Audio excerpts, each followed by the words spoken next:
आजकल धर्म के व्यापार करने वालों की बाढ़ आई हुई है।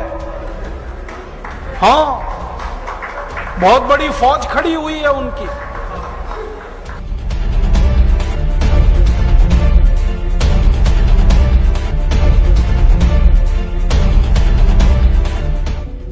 शराब का सबसे पहला फायदा, शराब आपके कॉन्फिडेंस को बढ़ाती है।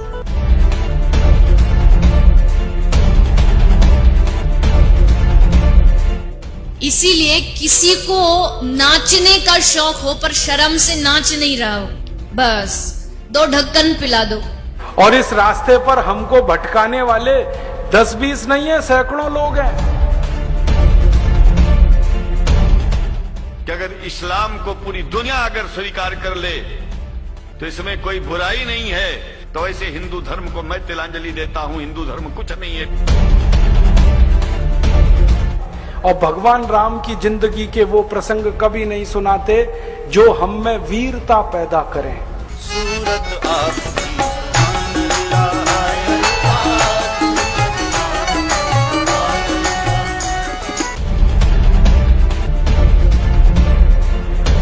कहीं से 10 करोड़ लूटो, कहीं से 20 करोड़, कहीं से 25 करोड़।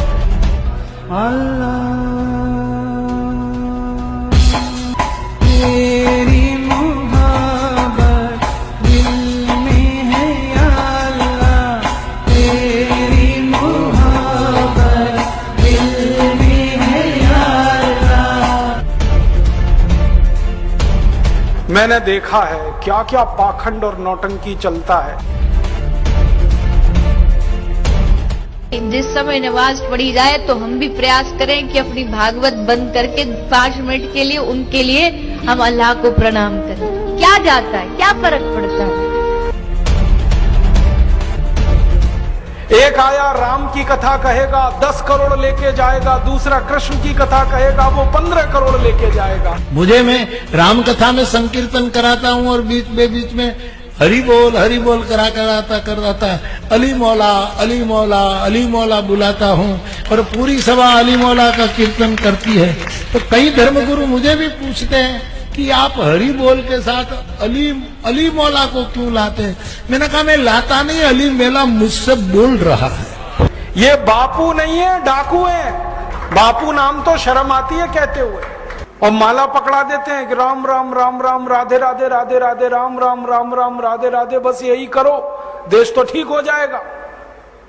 और ज्यादा उनसे तर्क करो तो कहने लगे तुम क्यों व्यर्थ चिंता करते हो, तुम क्या लाए थे, क्या ले जाओगे, जो हो रहा है अच्छा हो रहा है। मैंने देखा है क्या क्या पाखंड और नौटंकी चलता है।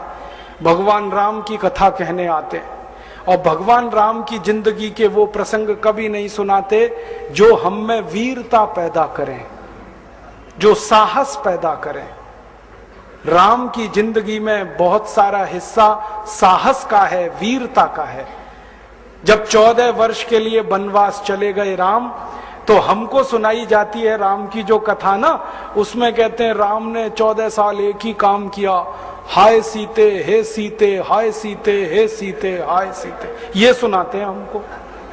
हाँ, यही सुनाते हैं निकाल के कहानी में से। और मैं कहता हूं कि राम को अगर हाय सीते हे सीते हाय सीते यही करना था 14 साल, तो दूसरा विवाह क्यों नहीं कर लिया।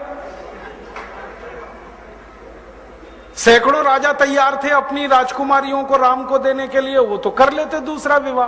क्योंकि हाय सीते हे सीते हाय सीते हे सीते, एक स्त्री के लिए अगर वो इतने ही बिलख रहे थे, तड़प रहे थे, दूसरा विवाह कर लेते।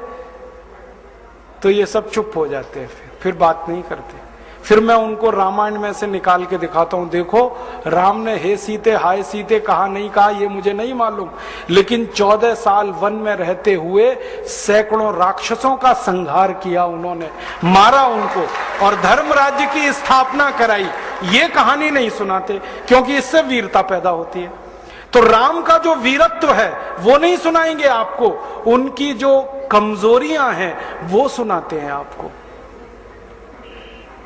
और राम कथा जब वर्णन की जाती है तो मंच पे बैठ के आहा कैसे आंसू ढलल ढलल आंसू निकलेंगे, आपको भी रुलाएंगे, खुद भी रोएंगे।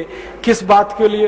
हो, राम को वन गमन में इतना कष्ट हो रहा है, वन में इतनी तकलीफें हो रही हैं, तो राम की तकलीफों का वर्णन कर रहे हैं, आंसू आ रहे हैं, और ये सारा वर्णन एयर कंडीशनड मंच पर बैठकर होता है। अपने को तकलीफ नहीं होनी चाहिए, राम की तकलीफों का वर्णन कर। एयर कंडीशन मंच चाहिए, एयर कंडीशन घर चाहिए रहने के लिए, एयर कंडीशन कार चाहिए, और चार्टर्ड प्लेन चाहिए आने और जाने के लिए, तब राम की कथा सुनाई जाएगी। जो राम जिंदगी भर पैदल चलते रहे, जिन्होंने अपना रथ भी छोड़ दिया था अयोध्या से निकलते समय, वो राम ने जिंदगी भर पैदल चल के काम किया, और यहां एयर कंडीशन कारों में घूम घूम कर, चार्टर्ड प्लेन में घूम घूम कर राम की कथा सुनाते हैं। वो कथा वथा नहीं है, वो उद्योग है, व्यापार है, बिना टैक्स का।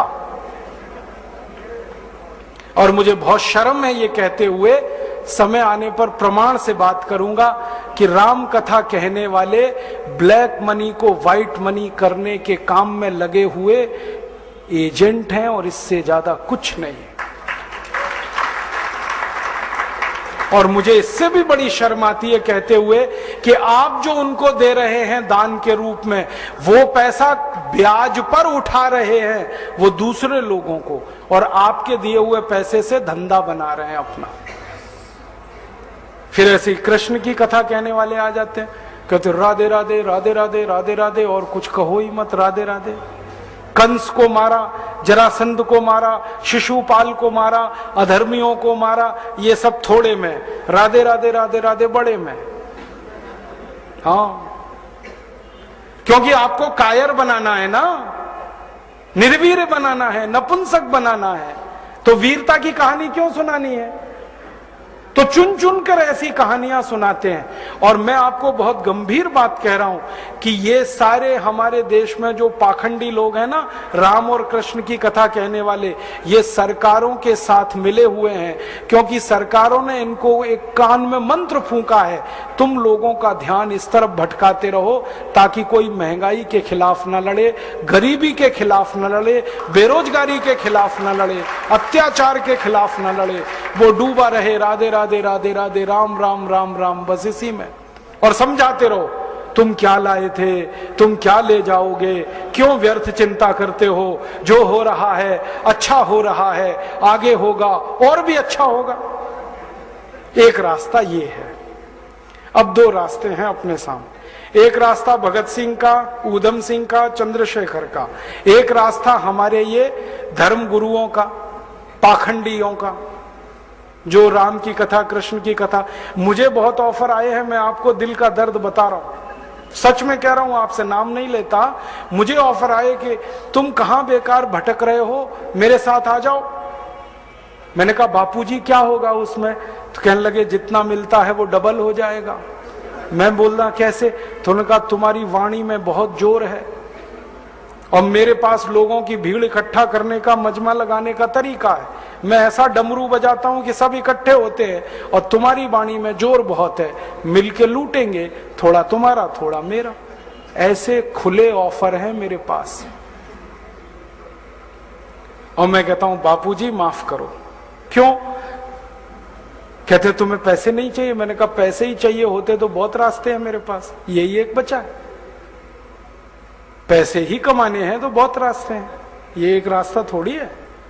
बहुत तरीके हैं, पैसे कमा लूं, घर बना लूं, बीवी बच्चे ले आऊं, करोड़पति हो जाऊं, 10 करोड़पति हो जाऊं, 100 करोड़पति हो जाऊं। बहुत आसान काम है ये तो। थोड़ी चालाकी हो तो सैकड़ों करोड़ बनाना बिल्कुल मुश्किल नहीं है इस देश में। फिर अंत में तो वही होगा ना, सैकड़ों करोड़ हो गए, एक दिन डायबिटीज होगी, एक दिन अर्थराइटिस होगा, एक दिन हार्ट अटैक आएगा, मैं मरने ही वाला हूं। तो मरना तो है ही, वहां भी शायद जल्दी मरूं, क्योंकि जब शरीर में तामस वृत्ति आती है ना तो जल्दी मरता है आदमी। जब तक सात्विक रहता है तब तक थोड़ा दम रहता है, तो तामस वृत्ति आएगी, मरना मुझे वहां भी है। तो क्यों ना इस रास्ते पे चल के मरूं जहां सात्विक वृत्ति भी है, मरना है ये तो पक्का ही है, जिंदा तो कोई रहेगा नहीं। तो भगत सिंह का रास्ता क्या बुरा, ऊधम सिंह का रास्ता क्या बुरा, चंद्रशेखर का रास्ता क्या बुरा? कुछ करके मरो ना। मरेंगे ये सब भी। राम की कथा सुनाते सुनाते हार्ट अटैक आएगा, मरेंगे वो भी। डायबिटीज सबको हो रखी है, मैंने देखा है नजदीक से जाके। सब इंसुलिन लगाते हैं, खाते हैं गोलियां, अपनी डायबिटीज नहीं मिटा पाते, दूसरों को उपदेश देते फिरते। ब्लड प्रेशर सबको बढ़ा हुआ है, क्योंकि ये जो काला धन है ना, इसका हिसाब किताब करने में बीपी ही बढ़ने वाला है। सब बीपी की गोलियां खाते हैं, सब डायबिटीज के लिए शिकार है। तो दूसरों को उपदेश देंगे तो मैं भी लग जाऊं, वो एक रास्ता है। एक रास्ता भगत सिंह, उधम सिंह, चंद्रशेखर का भी है।